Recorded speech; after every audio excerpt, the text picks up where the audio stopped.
Welcome to the Homestretch podcast, where we interview champions, Olympians, and just amazing overall people. And we try to learn all of the secrets to their success and how to accomplish greatness and how to overcome adversity. And so today we have Rudy Winkler. How you doing, Rudy? Rudy? Good. Thanks for having me on.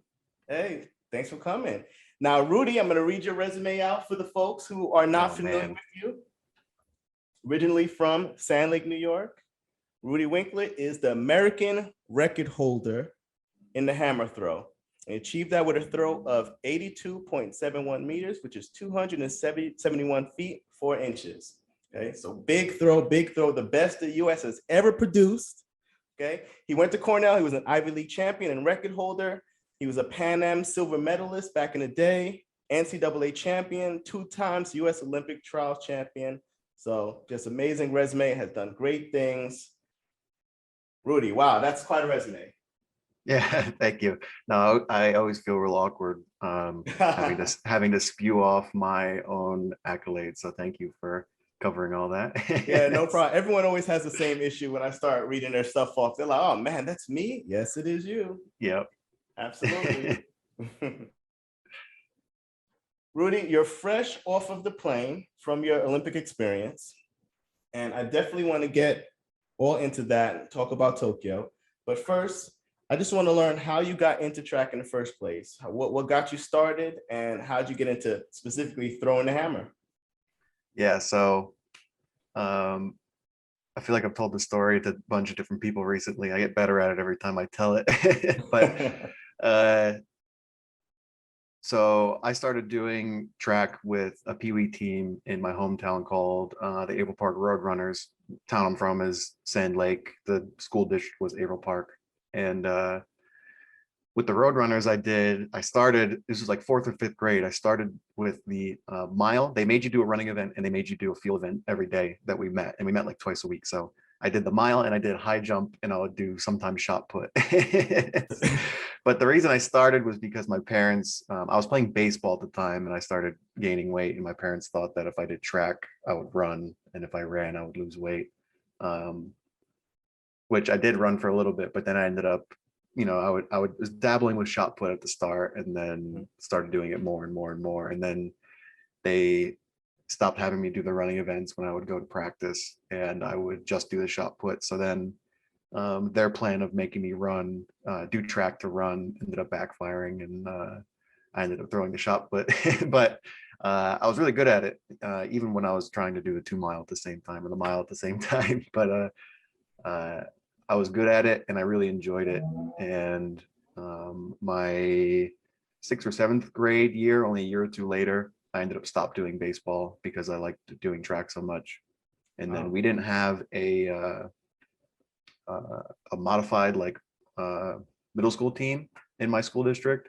Mm-hmm. So in order to do track for the school, I had to play up to the high school team. So I had to do like a physical test and I failed it the first time because I couldn't. The test was like a certain number of sit-ups and push-ups and a flex arm hang and like a jump. It was like, the point of it is, they want to make sure that you're athletic enough to be competing with high school kids. But the first time I did it, I failed because I couldn't do the flex arm hang and there was a mile run that you had to do under a certain time limit. Mm-hmm. And I failed both of those. So then I trained my ass off for like 2-3 months and then redid the test again as the indoor season was starting up. And I passed everything but the run, but then they made an exception for me to play up to the high school team because I wasn't going to be running on the team. So that was like the first big step for me that I got to like play up to the high school team. And the coach there at the time was into all the throws. So I was throwing shot put and discus and I was good at those, but then getting to throw the high school implements was a big step for me. And also he introduced me to the weight throw, and the weight throw is the indoor version of the hammer. And then things kind of just like, so 8th grade, I started throwing more weight and a little bit of hammer in the summer. And then 9th grade, I got like whatever the qualifier was for indoor nationals in New York City for high school. And I went, and I'm pretty sure I like fouled out at that meet or I fell over 2 or 3 times. But I met this guy there, Patty McGrath. He came up and he gave me his card. And I ended up going to a couple of clinics with him over the summer in my freshman year, after my freshman year. And hammer then kind of took off for me. And he was a hammer coach, so he coached me in hammer. And after my sophomore year of high school, I qualified for like a youth world team in the hammer, and then I ended up stopping shot put and discus, and then was exclusively hammer from then out. So then my senior year, I threw the high school national record, which I no longer have. Kid train night broke it last year. Wow. And I went to Cornell and I won an NCAA championship at Cornell. Hold on. Don't go too I won't go too far, Don't but go too far. ever since then, I've been a hammer thrower. So we'll start there. Yes. And so when you were younger, when you were doing the throws, were you already, you said you were gaining weight, you were already larger? Were you I was, if you ever saw a picture of me in like first or second grade, I was always like a foot taller than everyone else. Yeah, so you're bigger than I was huge up until like middle school, and then everyone else kind of caught up with me. And so at first it's like, okay, he needs to lose weight, but then it's like, no, wait a second. He actually can be a really good thrower. Yeah, exactly. And like celebrating my size. Exactly. So this is like if it was whatever BC, like, oh, that kid's gonna be a gladiator. Yeah. He's supposed to be clubbing people like in the arena. Yeah, that's a great way to think about it. And that's kind of what I started clubbing people in the arena after that. Pretty much. Yeah. Well, I mean, if you think about the nature of the hammer throw, it's a pretty, like, if you think about it, it's like some real medieval type stuff, like, you can look at it as being like a big boulder at the end of like a rope, and you're launching it at people, right? Yeah. Well, they say it's the oldest Olympic sport. I don't know. So wait, when it started, but so technically, if we were back in the day, if we were an army, and this was how we had to attack people, you would be like the man, because you would have the furthest range. Yeah. So you would be picking them off before they could even come into, Yep. You throw it into a crowd of people, someone's going to get hit. So you said earlier, when you took the test to be able to compete with the high school team, you failed the test. So you weren't a super athlete at first. You had to actually work for it there. Yeah. And I was trying to think, that was 7th grade. So 8th grade is when I was my biggest, actually my heaviest ever. I was 280 pounds in 8th grade. What? Yeah, but I was not, I wouldn't say I was in shape. I had to lose a lot of that weight. And 7th grade, I was on my way there, but I ended up breaking my elbow in 8th grade. So then I was out for 6 months and didn't do anything and gained a bunch of weight. Were you the kid in elementary school who like protected all the bullied kids? Because you're a really nice guy. And so with that size, I have to imagine, you were standing up for the kids who got their lunch taken, maybe. I don't really remember there being problems with bullies in my elementary school, but I was definitely like, school. Yeah, I went to a good school. I definitely was like respected as like the biggest kid in school for all of elementary school and most of middle school. Of course. And it helps that you're a nice guy, so everyone probably liked you, so that's good. And so you're picking it up, you're narrowing it, you're kind of slowly specializing and going towards, just focusing on the throws. And understand getting a really good coach helped piece of that, but what was your motivation at the time? Like, did you have any goals, or were we just doing it because you were getting good at it and it was fun and you were learning, or did you have a specific goal? I think it was mostly what you just said of like, I mean, I was good at it from the start, mostly because I was so big. And I was like, I grew up on like a family farm, so I was doing farm work type stuff. And so I was always strong because of that. So I was really good at the throws from the start. And I think that helped kind of ignite the passion for it. But then going on, I think it was more of just, I really enjoyed doing it. Like I had a really good friend, Johnny Rudd. We used to just go to the high school and just throw for fun. Like we weren't trying to do anything specifically. So wait a second. I think that's kind of where it started. Yeah, I'm hearing some, that's like somebody who's an expert at climbing. You're like, oh yeah, well, when I was in 3rd grade, I just used to climb up everything. Yeah, I grew up, I was bales of hay on a farm when I was 3. So, I just bigger and stronger than everyone.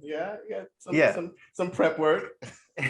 No, of course. I mean, I'm not trying to downplay that. That was a huge part of it. And I think being good at it from the start kind of pushed me into it to be like, okay, I'm good at this. I'm gonna like actually commit to being good at this. And it was easier for me to like it because I was good at it. And then that turned into me just liking it because I liked it. And then Yeah. it's gone from there since. Well, think about if you hadn't been exposed to it. I always talk about when we're younger, young boys need to find something to gain competency in. Like you like for me, I didn't know it was going to be track. I just did things. I was bad at a bunch of stuff, and track I just happened to be really good at. I couldn't catch, so football wasn't it for me. I couldn't shoot. It wasn't basketball. I was pretty good at soccer because I was fast, but track was the thing. And as a little kid, the more races I won and kind of won a little ribbon and got to fly to, the British Virgin Islands for a track meet. And people were like, oh yeah, you're fast, getting a little, it's like, I can be good at this. I can travel. It opened doors for me. And I started seeing that potential. And, I fast forward and see what track has done for me all this time. And it's like, it's amazing. Yeah, I definitely share that sentiment. I think that's exactly like it. I think what really appealed to me with track was you put work in and you get work out. It's not like what I didn't like about a lot of team sports, and I was always kind of individual growing up. I have 5 brothers and sisters, but my next oldest brother is 5 years older than me. So I spent a lot of time at those young ages. Like I had my brothers as role models, but I didn't, spend one-on-one time with them necessarily playing in the yard and doing that stuff. So that's interesting. That's you have a lot of siblings that you had to grow up with. Yeah. Yeah. And I think there's a lot of aspects of me having a lot of siblings and the age gap and everything that is attributed to me being a good athlete. But I think the core of it for me was track was the first thing I had done where if I put a lot of first physical thing I had done that where like I put a lot of work into it and I get results out of it, and you can see that progress in real time, and that's kind of exciting. And I think that's a lot of fun for young kids, and that's why like I think pee-wee track clubs and those type of things are super important, because it shows young kids you put in the work and you'll get the results. And at that level, it doesn't matter if your coach is good. It doesn't matter nothing. It's just if you're doing the work, you'll get good, and that's a lot of fun. Yeah, no, absolutely. Especially at those young ages, I like to consider it more like play. Like they have to play. I even like in the Virgin Islands, we have for the youth age groups, we have like a like a decathlon, but it's off events, like softball throw and different events like that to teach you kind of what the events will be, but so it's still fun and it's not as the difficulty level isn't as high. Yeah, so, for sure. I'm all for it. Yeah, and I think I just like never, and I share this sentiment with a lot of track athletes, is like team sports just never appealed to me to be like a participant in, just because there's so many other variables. And like, I'm a competitive person too, which is a big part of me being a successful athlete. So like you can do the best you can possibly be and still lose a game. And that's like not a fun feeling, So track, that is pretty much non-existent. I mean, there is team aspects of it at a certain level, but it's all about the individual. It's all about you put the work in for yourself and then you get the results for yourself. And I think those are really valuable lessons to learn. Yeah, no, absolutely. I'm curious. I don't want to stay on it too long, but I do want to go into your upbringing a little bit, because I grew up in the Virgin Islands, and I attribute my upbringing to how I am today. A lot of it coming up in that type of environment. A lot of space, a lot of land. It was just I played a lot, played in the woods and climbed, and did a lot of things to help develop me as an athlete at a young age.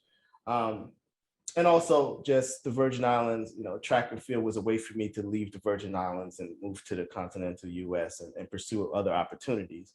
So I'm curious about your background growing up, with a lot of siblings on a farm. You said you think in a lot of ways that contributed to your success, but was it also difficult in any ways? trying to pursue, focusing on athletics, and obviously you're a great student as well. So we're gonna highlight that. But was it difficult? Was your background growing up in a farm, a lot of siblings, was that difficult, or was it that because you had that age gap, you were mainly alone and you just learned to kind of move on your own? I'm just curious in general. That's a good question. I'm not sure I've thought about the positives of growing up in that setting, but I don't know if I've ever thought about the negatives. Or not necessarily negatives, but the difficulties. Because in casual conversation, if I said, I grew up on a farm with 5 siblings, then you can make assumptions, you could be a rich family farm where everyone's like, or it could be like, you're assuming it's a hard work environment, it's not glamorous, and still you're able to get to an Ivy League, school. Yeah. It definitely wasn't glamorous, and it wasn't like it wasn't a huge farm, like we were producing lots of things and making money from it. It was like, I've been calling it homesteading more recently, where we were producing these things for ourselves, and we had a lot of land, which was huge for my upbringing. Our yard was over an acre large, enclosed by trees. So I spent my whole childhood just running around outside constantly. Yeah, that's how I was in St. Croix. We had about an acre as well. So yeah, we had a bunch of trees. Yeah, and that's exactly. And then we had close to 200 acres total. Just our yard was about an acre, but most of it was woods, and there were some fields. But I think that looking back at it, there's way more positives than negatives, and I can't really even pick out a specific negative. But it wasn't like it was like a glamorous, like, even just like traveling for meets and stuff. My dad was incredible, being able to get us from here to there and go to all these competitions and things. But we weren't like, swimming in money growing up. Yeah. It was always one of those things where we kind of had to figure out how to do it. And I think that was a big part of getting to where I am now. But like having a lot of land, like I also had my own hammer circle in a field that my family was super cool about, like me throwing and destroying one of our fields. It helps being able to train whenever I wanted at any time of day was like huge. That's called support right there. That's exactly. Like serious support. And everyone I speak to has at least somebody, you had some serious support, and it's necessary. It cannot be done on your own. I haven't spoken to one person who has done anything on their own. You have to have a lot of these characteristics, and it's tough. And you seem like you're very optimistic, because to not be able to highlight negatives just speaks to your personality. Like, you're not really focusing on those things so much, which I think is healthy. But no, that's I think that that's interesting. Yeah, no, I've definitely had, my support system has been incredible. And that's what I think recently I've been reflecting on that a lot, like how many people had to sacrifice. Yeah, exactly. How many sacrifices, not just on my end, but from my whole family and my friends and my girlfriend and all these people who have sacrificed so much to help me with my goals is incredible. And I think that reigns true for a lot of track athletes. Yeah, my mom used to just stay in the car when I was at track practice. She just made sure I was there every single time, never missed a practice, and she would just wait. And that's that takes she gave up her own time and her own life so that I could do that, so that I could practice and be there on time and be consistent and learn all these principles that you get from operating that way. So I appreciate that. But we all need that support. And I like to highlight that any of us can be that support for somebody. So all it takes is, somebody really believing in you, and really supporting you. You can accomplish a lot. So all of us can be that somebody for somebody. Just remember that. Yeah. No, that's for those totally listening. I mean, my girlfriend, Olivia, we've been dating for 4 years. And when we first met, she didn't know anything about track and field. And she's the biggest track fan now. And now she's the biggest track fan. She knows all my competitors' names and their distances and whatever their ranking is. She knows them better than I do at this point. And that goes a long way. Like knowing that she believes in me to the extent that she's going to learn all that stuff on her own is huge. And that's a huge part of my support system now. Yeah. So you were good at it, and towards you won your Pan Am medal while you were still in high school, Mhm. and then you definitely broke the high school national record. So you were killing it in high school. You're really good. And then you go to Cornell. So Ivy League. Was it always going to be Ivy League? No, actually. So this is a funny story. I don't know if I've ever told you this. Oh, because this happened right before, like you were there right when I came. Yeah, you were. Yeah. I think my senior year was your first year. Yeah, exactly. Senior of high school was your first year at Cornell. Exactly. But I got a letter from Cornell it was like sophomore year of high school. Like before I was supposed to be getting letters. Yeah. It was like definitely an oversight. Someone on the athletic department thought I must have been older than I was, or like mile split had everyone's ages wrong all the time too. So like something happened. I got a letter at the school. I was getting recruited for track from Cornell, and I was like, this is crazy. And we also we just had a meeting at my high school about like being careful about recruiting policies and stuff like that. So I was like, oh, Cornell's breaking rules. Like, this is ridiculous. And I was like upset that I was getting letters so early. And then I made the junior world team with Stephen Mosier. He competed for USA then. And this was the summer that I was able to get recruited where coaches were able to call me. So I just talked to some schools, and he was like, hey, I'm at Cornell, really like, the coach there, and really like the environment and everything. Like, if you want to have me put you in touch just so you can talk to my coach, that would be, I can do that. And I was like, all right, like, sure. I was like, at that point, kind of willing to talk to anybody. But then that was Megan Johnson at the time, and I talked with her, and I liked her, and I visited the school, and I loved the school. And that was one of my first recruiting visits. And I went on a couple other ones after that, but every one of them I was just comparing to Cornell. And Cornell was like the one that had pretty much everything that I wanted. And everything else was like, I would have had to have compromised on like one or two things, but liked everything else, So Cornell just made the most sense. And I'm happy I was able to get in. I don't think I would have been able to get in without the Get out of athletic here. support. I mean, my SAT scores were not good. My ACT scores were okay. And my grades were decent in high school, but I compared to a lot of my classmates academic wise, I wasn't at their point, but I did really well in school. So I mean, I graduated Cornell with a 3.5. So it's kind of silly. Majoring in information science. Yeah. So it wasn't just, we don't have any basket weaving. Yeah. So I mean, when we went to the NCAA championship indoor, you were doing work. Yeah. You were doing coding.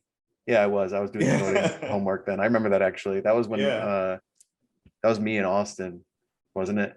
Or was that me in Gowans? So. But either way, I was probably doing a coding assignment while because that was right in the middle of our, project season for computer classes. I always laugh at it because our kids are always the ones doing work at track meets. You see them with their laptops out. Like, I'm like, wow, this is, Yep. Yeah. Gotta get it done. Stressful. Do it on the bus. I'm terrible at doing work on bus too, because I get kind of motion sick from the computer bouncing around. Yeah. But then you have to do it you got to do the homework. So that's true. So you have a killer collegiate career, multiple time HEPS champion, record holder, NCAA champion. Yeah, you kicked all kind of butt, all through the Ivy League, all through the country. It was great. And so you leave college and you go pro. Well, actually, no, I'm fast forwarding because you competed your first Olympics. It was in 2016. So, all right, so let's go to 2016, where we come off of HEPS and Olympic trials. Let's start there. Yeah, so this is actually a fun story. Fun in retrospect. It wasn't fun while it was happening. No, because you were getting a little bit of hate, weren't you? I was, yes. That's what I was going to tell. Yeah. I threw, and I don't. Most people who listen probably aren't going to know distances, but I threw 75 meters at our Ivy League champs at HEPS, and that at the time was like the 12th best throw in the world, somewhere around there. And it wasn't like I had consistent season at like 72 meters. And at the time of HEPS, I would, if you told me like you had a shot at winning the trials, I would have been like, yeah, okay, whatever. I'm throwing 72 meters. Like I would have made the final, but I'm not gonna, I'm not in running for the win. But I threw 75, and then I was like, okay, like I might actually be able to, make this Olympic team. Went to NCAAs to like 73 something, got second, and then trials rolls around, and the 3 weeks before trials, I did a couple meets with my original high school coach, Patty, and he, because he would host meets during the summer just for his guys to come and get tune-ups for big meets. And I threw 77 a handful of times, and I threw the Olympic standard then was I think 77.0. It may have been 77.5 or something like that, but I threw it regardless. And I was like, holy crap. And I was the only person in the US that had the standard. And for people who don't know how it works, top 3 of people with the standard, and now they have a ranking system, but at that point it was top 3 of people who had the standard at the trials would go. So if top 3 didn't have the standard and the 8th place person did have the standard, then that 8th place person would go. That took precedence over everything. So I was the only person that had the standard at that point. So I was like, I'm going to the Olympics. Like no one else has it at that point. And then we started getting emails from USATF saying that the meets that we were having weren't legit, and they just like, they were pulling all sorts of excuses. And in retrospect, like I understand why that looks shady. Like I PR by almost 3 meters at this meet, and it's in the middle of nowhere at a field that's never been like certified. And like I understand now, but at the time it was like everyone just started assuming that we were cheating basically, because the meets ended up not getting ratified. And then a bunch of people, there's a forum online for throws called Mac Throws, and it has like a chat room kind of, it's all anonymous, and people are on there just like absolutely throwing hate at me. Anonymous chat rooms, you should never, I know you should never subject yourself to those. Anyone, people, just don't.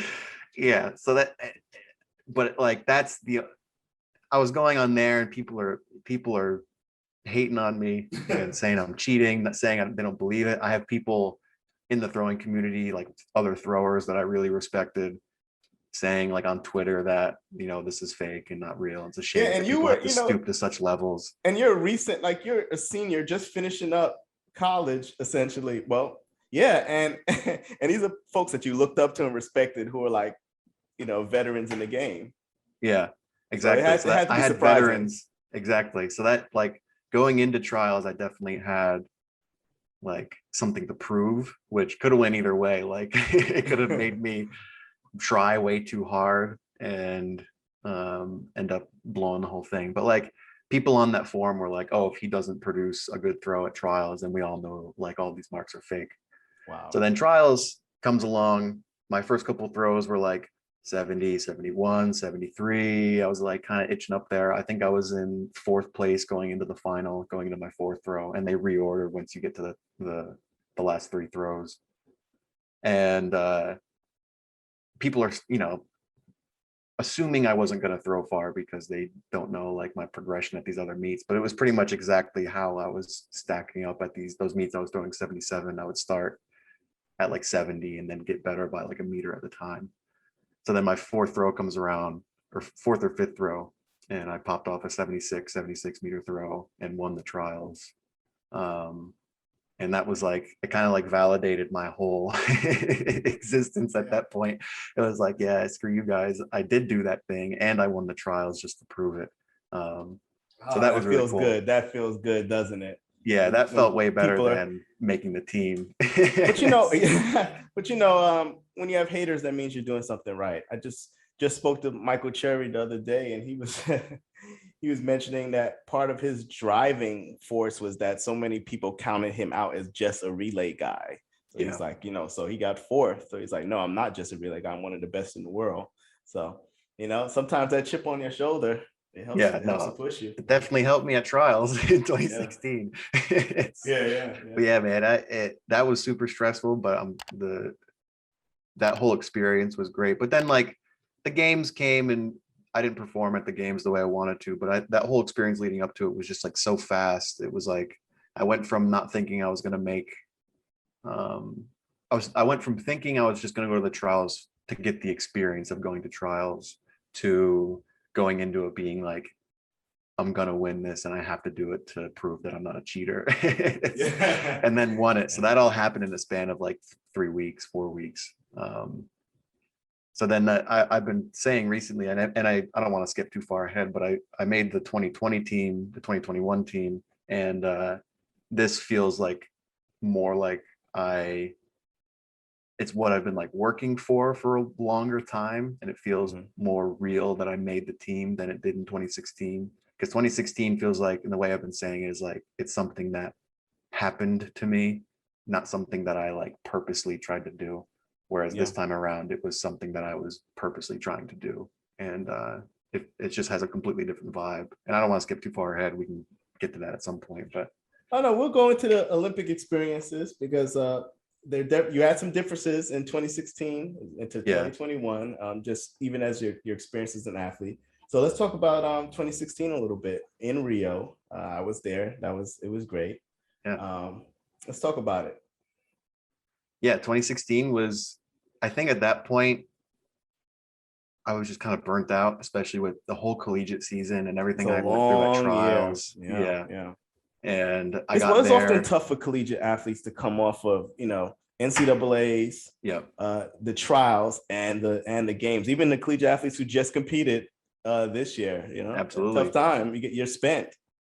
Yeah, and I don't think people understand too the amount of emotion and work that goes into prepping just for the trials and then having to turn around the next month and do it again at the Olympics is a lot. And I think that affects people differently, and not many people can just train through the trials and make the team, so that's a really tough balancing act. And that definitely happened to me in 2016. By the time I got to Rio, I was just kind of, not burnt out, but I was there and I felt like I was just like trying to train hard and just didn't have the gas in me to have the same sort of quality of practices. But I didn't throw bad in the qualification. I had like a foul. I adjusted through like a 71 something throw, which was by my average for that season was a pretty good throw. And then had another foul. And I'm obviously the type of person that's like, oh, one of those fouls would have been the one that would have gotten me into the final. But, it was still a good experience. And it was, to me, then that was like a bonus. It was like, I got to go to the games and it was like a boost, that. And you were a young guy on the team. You're the rookie on the squad. Yeah. So no one was really expecting anything of me. So, that whole experience was just incredible. And getting to be there and have that experience at such a young age was huge for my career moving forward. It also had some negative effects, which we can talk about, but if you want to talk about 2020 first. No, we can go into the negative effects. Yeah, because then after, I had 1 more year at Cornell after that, which so that year was pretty good. I had a naggy back injury. This was 2017. I had a naggy back injury, but that was the year that I won NCAAs. And then I made the world team, but my best mark that year was like 75 something meters. So it was 1.5 meters-ish under my 2016 mark. And then I did a grad program at Rutgers and had 1 more collegiate season left. So my senior season, I was at Rutgers on scholarship and just throwing as hard as I could all the time. It was just a whole, like, I felt like I had the weight of the world on me. Like, I felt like I had all these expectations on me of, I made the 2016 team, and then 2017, I didn't throw as far. So now 2018 was this chance for me to like redeem myself. And, I'm at a new place, a new school, I'm on scholarship. I have all these extra pressures that I'm not used to. And I just like, it was just a little too much for me looking back at it. It was like, I was trying to do too much. I was trying too hard in practice. I started, and you might be able to relate to this with, sprint training with people that you've coached, but I wasn't worrying at all about my bottom end. All I was worrying about was my top end. So I was justifying bad practices by my best throws. Yeah, you were just ripping it. I was just ripping it. Yeah. So my average for the day was 63 meters. But as long then as you had one throw that was far, you Yeah. thought it was good. Exactly. Okay. But then I was going to meets and I was throwing terrible. And I was like, I don't know Yeah. what's going on. Yeah. And then I had a conversation with a friend's coach, and he was talking about how he's coaching his athletes and they're worrying more about their worst throw of the day, not their best throw of the day. And it like made something click in my head. I was like, I haven't worried about my worst throw of the day ever. A 60-meter throw, like your worst throw should be what, 75, right? Like you're like, it should be exactly. a 73-meter throw, my worst. And if you bring Yeah. that up, then you close that gap. So now you have more consistent far throws. Exactly. So then like after that, I was like, I need to just like focus on getting my average better. Like my average throw needs to just be better and more consistent. So then from there on is like all I worried about. Like I didn't care about my furthest throw. And if anything, I was like, I would have one good throw at a practice. And if I didn't have any other good throws to match it up, I would be mad about that because I didn't have the consistency. So consistency became the focus of mine. And that's really where I've been the past 2-3 years, is going to practice, trying to be as consistent as I possibly can and not worrying about the outliers in either direction as much. I like that. And I like that kind of phrase, because we can apply that everywhere in life. We worry so much about the really, really, really good days, but what about the worst one? Yep. If we focus on making that day better, whether it's at work or whatever we're doing, trying to be better at our worst, then we can bring the average up. So yeah, I like that, changing the emphasis a little bit and trying to, prioritize, your lowest marks, your worst day. Yeah. And it goes both directions. Like if you're beating yourself up over your bad days, then and not focusing on the good not stuff focusing that's on happened. the good stuff. Yeah. Exactly. Yeah.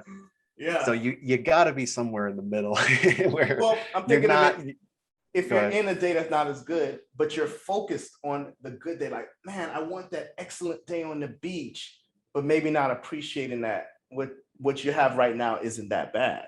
Yeah, exactly. Because it could be worse. Yeah. So. Yeah. And exactly. And I think, I don't know, like throwing hammer at the end of the day is a skill.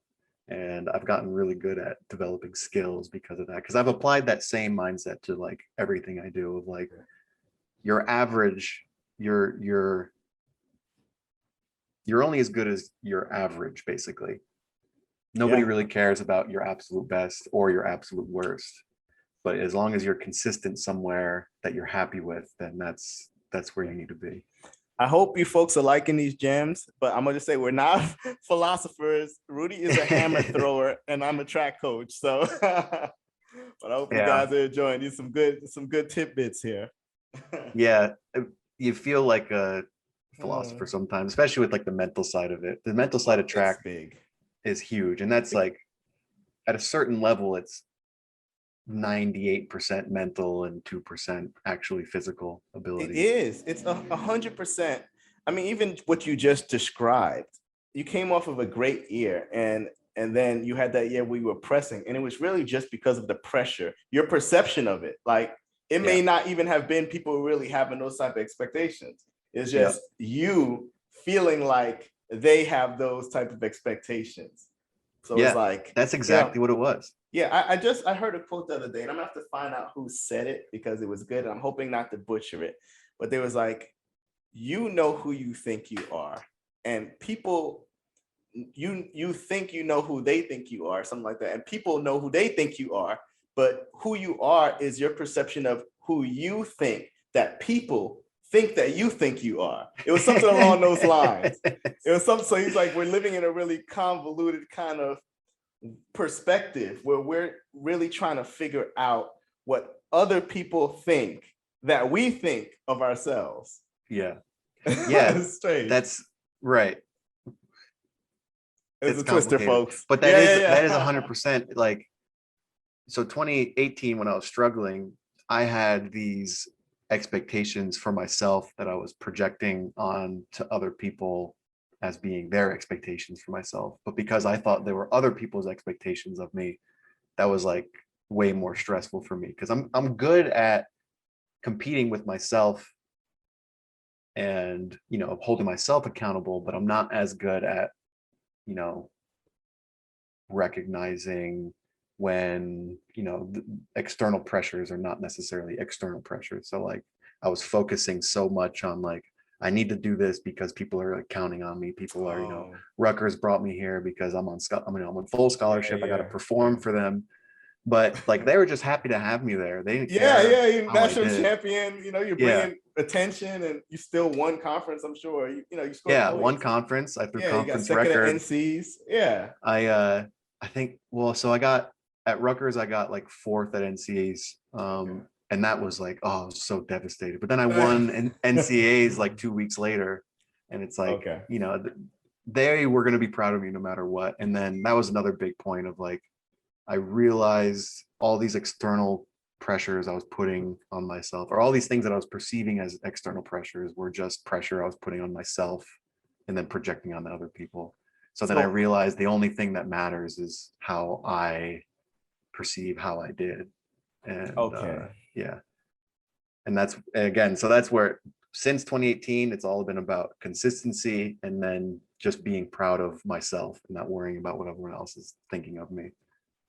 Yeah, and you've been consistent, and you had a heck of a year. You had some great throws this year.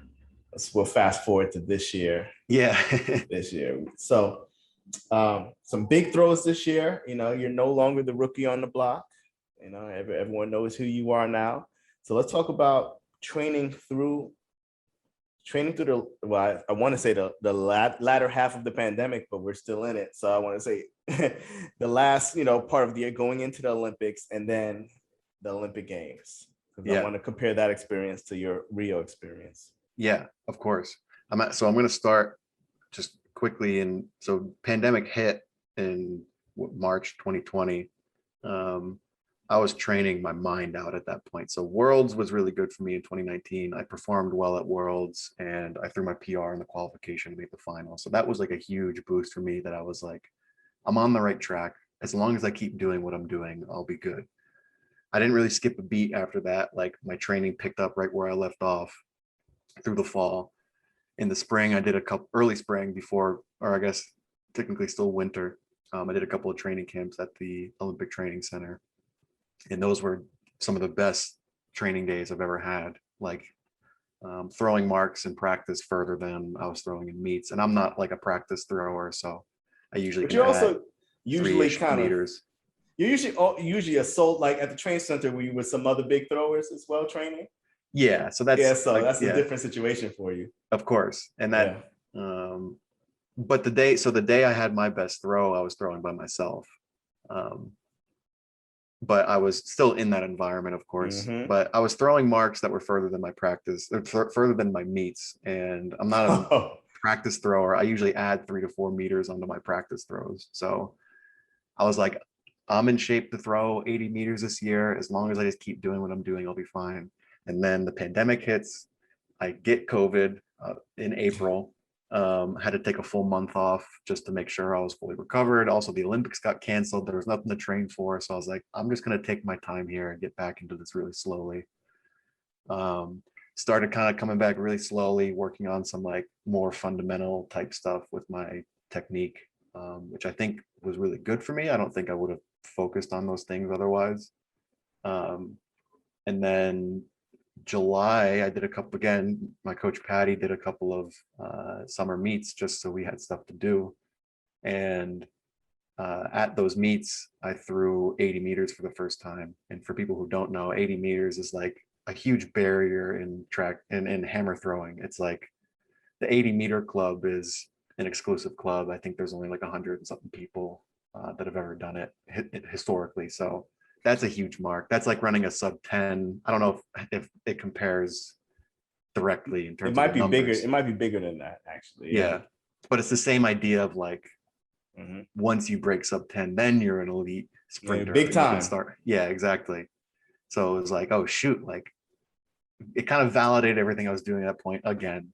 And then is when I started thinking about like, okay, like that was the best throw in the world. I could, as long as the Olympics happens, I could get a medal at the Olympics. Fast forward to April the next year, I threw 81.98 at meet in Eugene. And then I hadn't even really thought about the American record until that point. It was like the American record was this thing that I was like, if it happens, it happens. I'm not going to really, I'm not going to worry about it. But I threw 81.98 and the American record was only 50-ish centimeters further. So I was like, okay, like I could throw an American record this year. And I'm not going to try to pretend like that's not important to me. Trials comes around. I did throw the American record. I won trials. I made the Olympic team. Everything was going perfect until that point. And I'm skipping over a bunch of stuff, but I go to the Olympics. Qualification goes really well. I threw 78 meters. I made the final on the auto qualifier mark and only had to take 2 throws.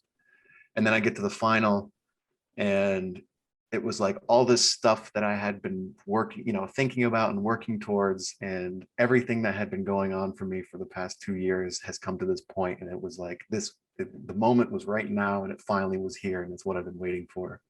And then I think it was just like the pressure of the moment, the fact that it was like the pinnacle of what I thought I was training for and all this stuff. I just tried a little too hard and I threw 77 meters and I still got 7th. I'm still proud of how I competed, but I definitely had a lot more in the tank and I kind of left the competition dissatisfied because it's tough having that goal in mind and working towards it for so long and then having it not go the way you want it. But I think that's also part of the reason it didn't go the way I wanted. I talked with Lance Deal afterwards, who was the previous American record holder, and he was talking about like tunnel vision, where you can't set your goals so that it's just you and the end of the tunnel. Like you have to be able to punch out of the walls and see some light every now and then. And it made me realize that I had been training for a year and a half with tunnel vision of just like, I just got to get to that point. I got to get to the end of the tunnel and then everything will be fine. And then I got to the end of the tunnel and I realized like there's more work for me to do past that point, if that makes sense. So do you think, and I'm just curious, do you think that it was your goal wasn't set beforehand to win the gold medal? Yeah, that's part of it. I think we are big on, we as in me and my coach are big on like, people were talking about, oh, are you excited for the Olympics? And this was like in April. We're like, well, no, like we got to worry about the trials first and then we'll worry about the Olympics after we make the team. So that was kind of the motto all year. But then that put so much emphasis on the trials and the trials went really well. And then after that, it kind of was like, okay, well, now we need to regroup and reform our goals. But then there was only a month left to do that. Yeah. So I think that was part of it. My goal going into it was to get gold, but I didn't really have that goal until I had made the trials. So yeah, no, one thing I noticed, I think it was Coach Tandra Buford Bailey when I spoke with her, is she had gotten really good at a certain point, but then she was like, no, I'm getting that gold. And I had spoken to a couple of other folks, and it seems like it's like you have to almost declare like I'm getting that goal way out before, so that becomes like, the target. At least that's what I'm getting from these conversations. So like once you're there, your goal was, you was like, let me get there. And like you said, you got to the end of the tunnel and was like, okay, I'm here. Wow, I hadn't even really thought about like I could win this gold medal.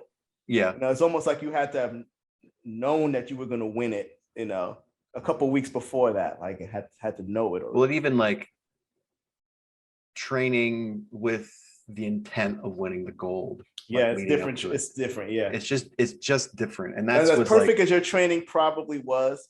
There may have been just something in there that, if the intention was to get gold, something may have changed, right? Exactly. Yeah. And I can have conversations with my coaches for hours about what may have went wrong, what we could have done better. But and like at the end of the day, it was the same situation of like when I made the Olympics the first time of it, like it wasn't the goal, it was like a bonus. Like making the finals was my goal when I look back at it. Like that's what I really cared about. But once I was in finals, I didn't have that same sort of pressure and motivation to get a medal. And now, like, I've been saying this and it's kind of like corny. It's not corny, but I think not getting a medal is going to benefit me as a person and an athlete more than if I did get a medal. Because now I have a motivation that I didn't really have before. Um, and I like now there's no doubt in my mind that like I am training to get a medal at Worlds next year. Like that is the goal. Like I'm not going to worry about making the team. I'm not going to worry about any of that. I'm going to worry about getting a medal at Worlds. And Yes. that's the goal. And this is growth, folks. This is, you know, even someone as talented and who has performed at such a high level. You've already won championships, but now this is your hurdle that you're trying to overcome. And it's like you're figuring it out, and that's good. You could have blamed it on a number of different reasons. You could have blamed coach or this or that, but you know, you're like, hey, this is what it is, and you know what? Now I can look at next year, and look, you're the best, you know, American record holder, so you don't have to worry about that. You don't have to worry about any pressure of trying to prove who you are or what it is. You can just train and plan it out and put it together. In my mind, you shouldn't, you know, you've proven yourself. So Yeah. now it's like, hey, go get that medal. Yeah. I think the part of it that I do need to get out of my head is now I feel like I need to prove that I can get a medal, but that's not, it's a tricky, like, The chip you know, is a good thing, but it yes, has to be managed, right? exactly. If you're training 7 days a week, you know, 20, then it's not going to be effective. You're doing too much. Yeah. So it's like having that chip, but keeping everything controlled. Yeah, Smart exactly. about it.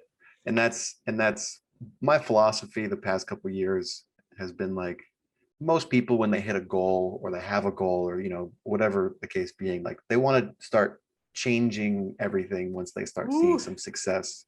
But in reality, like I know as long as I just keep doing everything I've been doing and I know that I do well, that I'll keep getting better and that I will get those goals. That is absolutely true, and that's wisdom. Yeah. People get impatient with the results, even if they're seeing consistent gains. They may think the gains aren't big enough. If they went from 5th place and they picked up a bronze, they thought they should have gotten a gold. They're like, oh, I'm going to go somewhere else and train in another system because Yep. I didn't get the gold. And it's like, no, stick with the program, because oftentimes what you'll see is they'll abandon ship and do something else, and the grass isn't greener on the other side. Yep, And so absolutely. that's some maturity and patience and understanding that there is no magic recipe. People who are trained, you know, you and Patty, you all been working together. What he knows about you, no one else can know because he's seen it, he's done it. He just knows how you move, how you respond, all of those things. You know, you guys have been working together on this. And for anyone else to get in that position and to understand you to that extent, it takes time. Yeah. It takes time. Patience. I hate the word patience because it can mean so much. Yeah. But it really is about being patient in the context of like, you're not going to get your goals overnight. You're not going to get instant gains when you do make a little change here and there. But people constantly want to be like, okay, that worked. Now let's see, like, I'm going to change this and see what else works. And I'm going to change this and see what else works. And then it just, heck no. And I don't know, or you know, you hit a goal and it's like, okay, that all worked until that point, and then people don't put the connection together that can get them to their next goal. You know, they have this idea, and yeah. I mean, how many people have come up to you? How many people have come up to you claiming that they could get you better? I know it's happened because people always do that. We always joke around about like the coaches that come up and like, oh, if I had 10 minutes with that athlete, man, like, what are you gonna do? Destroy that. You're going to destroy that athlete, sir. Yeah. Man, that's such a funny concept, and that's the problem with a lot of people's the way they deal with their goals. They get to a goal and then they want to change things to get to the next goal, and it doesn't make any sense. If I had 10, yeah, you know, I had some. 10 minutes. I remember when I was running, some guy would come up to me, oh man, you know, if you could run in the sand with some bricks on your feet or something like that. I was like, man, you're crazy. Come on. Come on, man. Like, but people do that. They see someone that, you know, and it's a little bit toxic, and it causes, you know, I'm sure it's ruined a lot of talented athletes because they go off, and I've seen them. I mean, there are people I could name that, you know, if you look back in the history books, they were talented. They switched thinking it was going better, and bam, that was it. They never recovered. Yep. So you have a system that works. Yeah. It's getting you better and better. It's working. Keep going with it, and you'll find yourself, on the top of the podium. Yeah, exactly. Yeah. So and that was in 2019. I went to 2016 first. It was I was kind of starstruck. I was at Rio and I was like, oh, this dude's doing this stuff. And I see all these people who are medalists and I've looked up to for years. And then like subconsciously started kind of copying what they were doing. And in 2019, my coach had a conversation with me and he was like, it doesn't matter if everything you're doing is wrong. It works for you, and if it looks like you're doing everything different from everyone else, that's fine. It's like it's what works for you. Don't worry about what everyone else is doing. And I was like, that's smart. I was like, that's true. I was like, it doesn't matter if what I'm doing looks different than what everyone else is doing. It's what's gotten me to this point, and that's what I need to keep doing to move forward. Yeah. Oh, that's smart. That's wisdom right there. Yep. That's what I'm very appreciative of. I mean, I have two coaches, Roman Feldman and Patty McGrath. They have 50 years of coaching experience between the two of them. Probably more than that, actually. Probably like 70 years of coaching experience between the two of them. So. Yeah, no, that's good stuff. And you'll be doing a little bit of coaching yourself. That's. Yeah, excited for it. Yeah. Hey, we're just gonna be doing a little bit of volunteering with us. Work with the guys a little bit. It's nice to have an American record holder around. Yeah, I'm excited. I think coaching also reaffirms some stuff that I'm trying to do in training too. So it benefits me, it benefits them.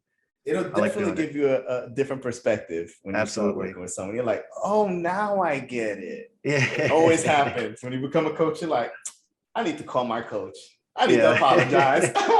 You often want to apologize. You're like, I need to call my coach and apologize. I get it now. I get it.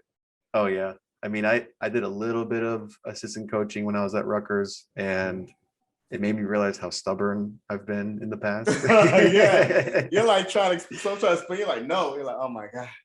Yeah. Like, oh man, I was the same way. I was worse than that. And he's pissing me off right now. Like my coach is very patient, apparently. Yes, I had no clue. I've become I am naturally impatient. When I was a little kid, I had zero patience. It was a thing I worked on my entire life. I've become so much more patient now. Even though I'm sure folks still think I'm impatient, I am degrees, levels. I can kind of sit and just, okay. But when I was younger, no patience. And I'm a 100 runner. I'm a sprinter, so sprinters tend to be like that. Oh yeah, of course. Just can't help it. Okay, so what else? What's up next for you? What else are you doing? I know you're going to be coaching. You're back here in Ithaca. You're going to be helping us out. You're going to be training to go get this World Championship gold. What else do you have going on? I know you were in info sciences. Any techie stuff? Well, yeah. So in the immediate athletic future, I have one more meet in Poland. So that'll be fun. I'll get another shot to. I need some experience throwing against those guys, so that'll be good to go there. Yeah. Other than that, this past year I have been working part-time with a company in New Jersey, RWJ Barnabas Health. They do healthcare hospital system. It's the biggest hospital system in New Jersey, and I do cybersecurity with them. So I'm a cybersecurity analyst. I'm gonna be starting that back up on the 9th, I think, or the 10th, whenever I get back from Poland, get a few days, and then I'll start that. Wow. So I've been on leave for the past month and a half. So I've been living in an athletic dream, it feels like. So you can hack someone's computer and throw a boulder really far. Yeah, there you go. Multi-faceted. That's pretty good. Cover all the bases. Yep, exactly. But yeah, I'm excited to start working again. That gives me some like structure to my days. You can only train 3 hours a day max, and then what the heck do you do with the other 21 hours other than sleep? So probably trying to stop yourself from going to throw some more. So that's probably why it's good that you're doing other things. Yeah, that's what I've talked with people who used to live at like training centers and stuff, and they said their biggest problem was that they would overtrain because they would just get bored sitting around, and then they were like, all right, like I'll go practice. So you're still pretty young. How old are you right now? 26, turning 27. So December.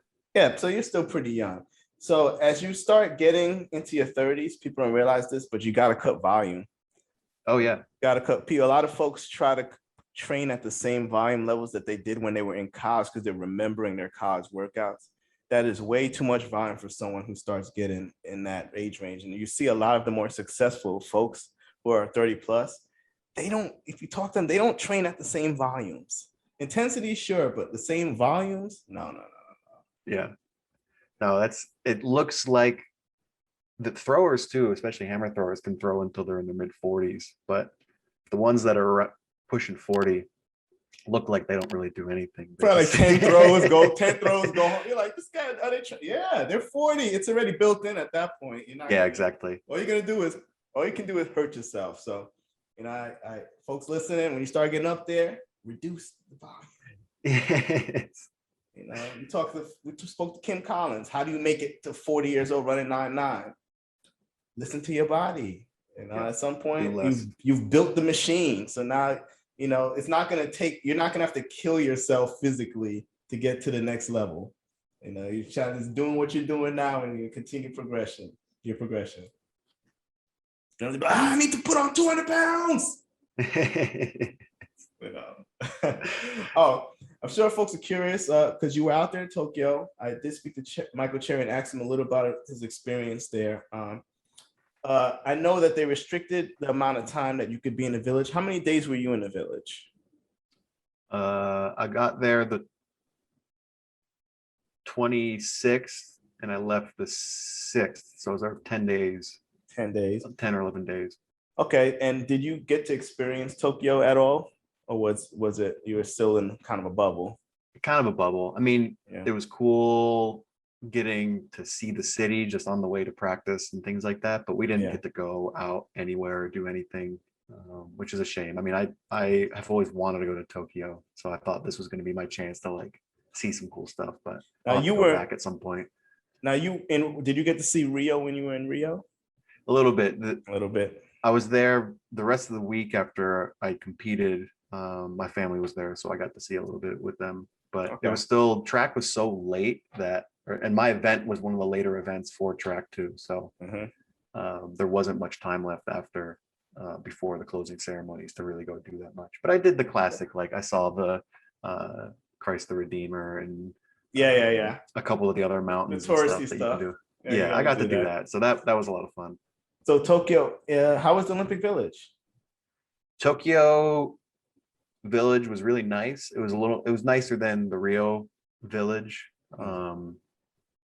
but there was a lot more walking in the Tokyo Village. I heard there was a ton of walking. So they didn't have a consistent shuttle bus. They had some weird slow moving vehicle. So these autonomous buses.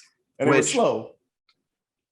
Yeah, they were slow. I mean, they were faster than walking speed. So if you got lucky and got to a station that there was a bus at, then that was the fastest way to get to the front of the village where we picked up the bus. But you had to get lucky and have one be there, or else you'd be sitting there waiting for an autonomous bus for 20 minutes. But they also didn't make any sense. Like in Rio, there was buses with shuttles, and there was one guy driving it, and drove fast. You can get around the whole village. Tons of shuttles. Yeah. You have to. It's big. There was 2 people in the autonomous buses at all times. One person was like not driving it, but like making sure like the door would open and things like that. And then there was another assistant that would like stop and wait for people. But so that took 2 people, even though it was autonomous, and it was slower. And all the bikes I heard were rented out, or they didn't have any bikes, or people hit all the bikes that were available. Yeah, we didn't even have bikes. Like some countries had bikes for themselves, and then there was other bikes that you could rent, but they were never available, so you never got to use them. So the autonomous bus thing didn't make any sense to me. It was slower and less efficient, and it required an extra person for some reason. So it was just like it would have been better if they just had a regular bus. Even if it was electric, it would have been the same carbon footprint. I don't know. But there was a lot of walking. The first couple of days, like my ankles and calves and shins were like ruined. I wonder how that impacted folks and their performance. I'm curious. Yeah, me too. It's another factor to manage. Yeah, It's like the exactly. time change. You got, competing early in the morning and things like that. Yeah. Yeah, it's just another factor. And I think just being aware that like you can't be on your feet all day walking around, like give Mhm. yourself an extra 30 minutes for you to take one of the buses. Like that's just one of those things you have to do.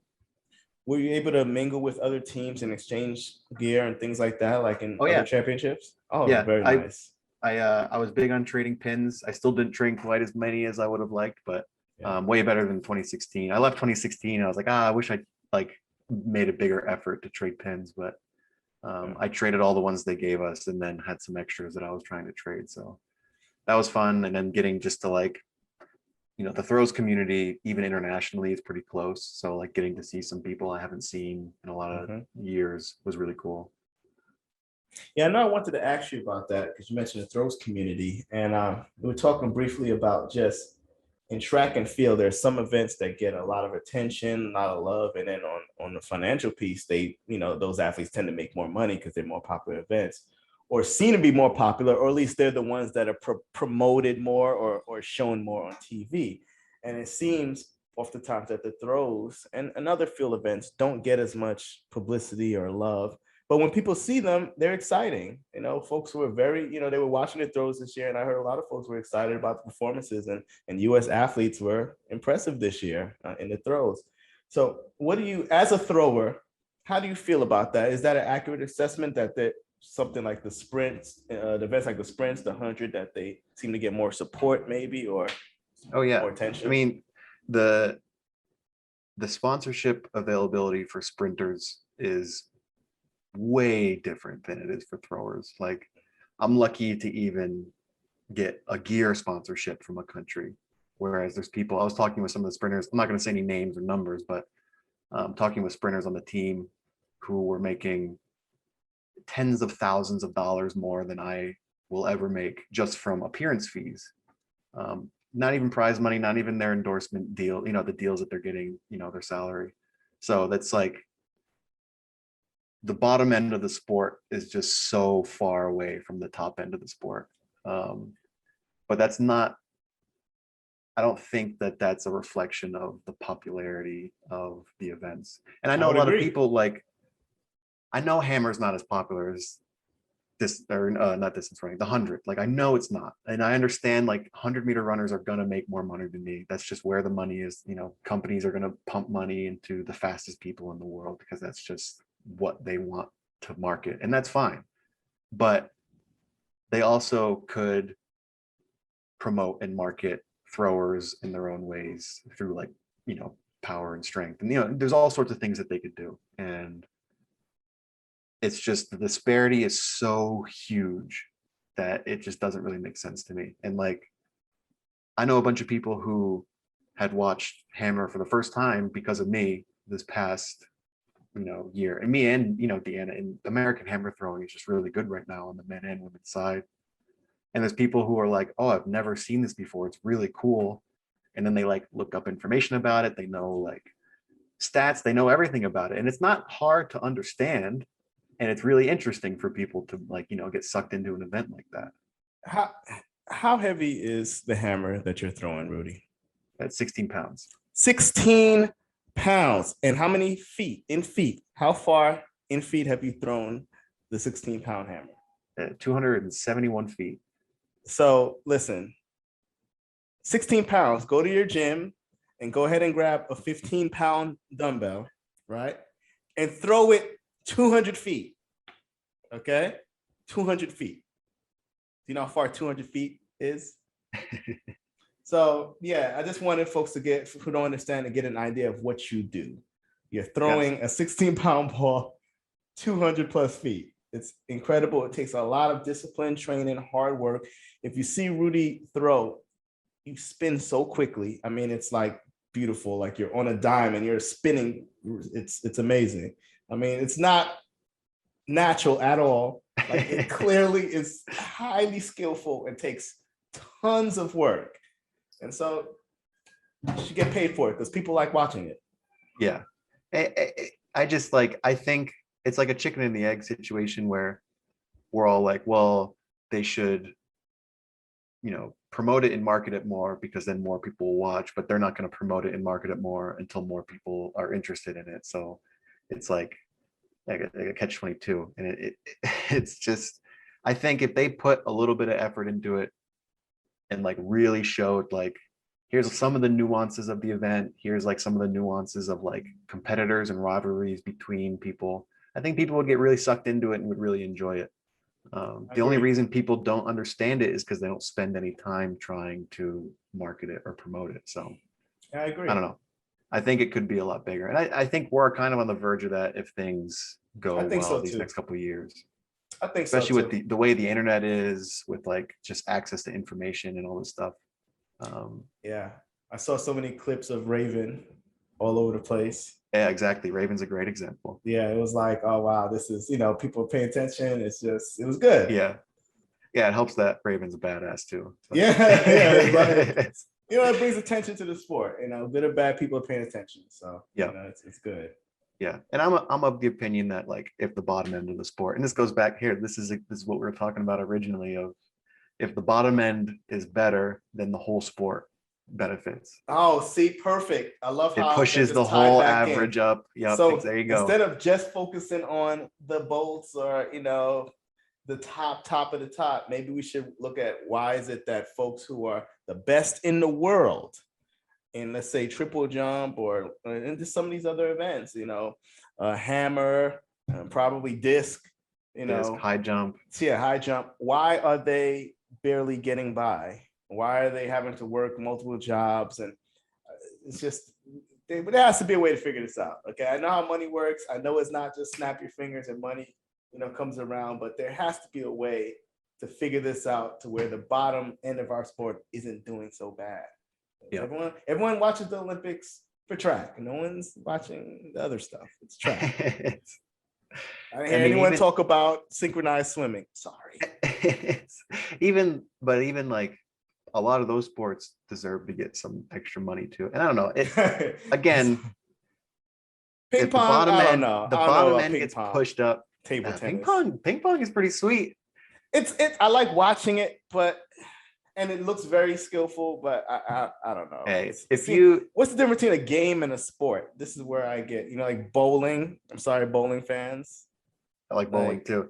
The thing is, and I'm sure you share this sentiment, if someone spends their entire life to be the best in the world at something, they should be at least have the opportunities to be compensated for it. You're right. And it doesn't matter what the sport is. And again, if the bottom end of the sport, no matter what sport it is elevated, then the whole sport benefits. Yeah, that'll be the theme of this show today. That don't only focus on the best or the top or the highest or, your best throw, your furthest jump, your fastest time. What's your average? Where are you at when you're at your worst? And let's get better when we're at our worst. Let's get a little better. I like that. Yeah. Good. Rudy, thank you. This is great. I'm glad you came on and chatted with me. Big time American record holder. That's big. Do you know an American record holder? I know an American record holder. Pretty big stuff. To get some signed memorabilia, need to do a giveaway. Get like a Rudy shirt, something. Oh yeah, I've been thinking about doing that, but get some merch. It's probably a good time to do it. Hey, listen. Okay, I always talk about this because you'll see someone and they'll have a gold medal and they don't capitalize off of it. American record holder, go ahead and get yourself some merch. Boost up your Instagram a little bit. Hey, I'll do what I can. Maybe start your own throwing podcast series. Hey, there's a couple of I got some ideas for things. You gotta do stuff while you're hot, man. While you're hot. I know. The Instagram is something I definitely need to work on. I hate Instagram, so you take so many throws and they look good. You should get just tripod and just. Oh, I record most of my throws anyways too. So you should just post your throws then. Make like videos with different songs and different effects and just have throws all the time. You'll just be known for that. We'll chat. We'll see what we can work out. It's something you could do. I'm just saying you should take advantage of the fact that when you're hot, you're hot. And Yeah, so absolutely. in track and field, when you're on top, you got to capitalize, because when you're not on top, that's there's nothing. So Yep, I agree. You gotta get that bag, man. I'm trying to, man. Nah, but thank you for coming on and talking. Tell us about your experiences and your journey. I hope we've made some new fans of the hammer throw, and we're definitely going to be following you into this world championship year and see what you do. We're excited about it. Hey, thank you. No, this was a lot of fun. Thanks for having me on. Make sure to Yeah. follow me on Instagram, throw RW. Oh, there we go. Yes. Shout out all your stuff. And then I have a Twitter, but I actually don't. I don't remember what my Twitter handle is. I think it's Winkler Rudy. Yeah, it's at Winkler Rudy on Twitter. I also only have 86 followers right now, and I'm on the verge of being verified. I think I was just You have a emailed blue about it check. the other You have a day. blue check on IG, don't you? I do have a blue check. I was verified on Yeah. Instagram with 300 followers, which I thought You was got really it. funny. You got it in Rio. I did get it in Rio. Yeah. I'm jealous. I was there Yeah. and I didn't get it. And I'm upset. Yeah. But I'm getting the I the guess I Twitter should check throw now something. too, apparently. What's that? Oh yeah. No, that's big time. Yep. So maybe I should have a Twitter presence too, but working on it. Yeah. Trying to. So that was throw RW. Yep. Throw RW and All Winkler right. Rudy on Twitter. So All give me a right, follow on Go those. follow Rudy. Yeah. Go support him on his journey. Yeah, please do. Yes. All right. Thank you, Rudy. It was great. Until next time. Take care. Hey, Rudy thank Winkler, you so much. everybody. American record holder in the men's hammer throw.